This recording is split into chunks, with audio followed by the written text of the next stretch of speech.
ఓం శ్రీ గురుభ్యో నమః. ఇది ఆంధ్ర కవిత్వంబని మదిరో ఎందగదుని నిమర్మ మరయుడి 16 వన్నె పసిడిని ముదమున తోల్పెట్టెనుంచ ముటాకుండు దూరా లోకులు చాత బట్టాకుండు దూరా ఇదిగాక కులహీను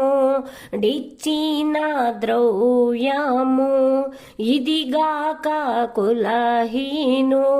డిచ్చిన ద్రవ్యము విదితముగా ఎంత వేతాలైనను దాన్ని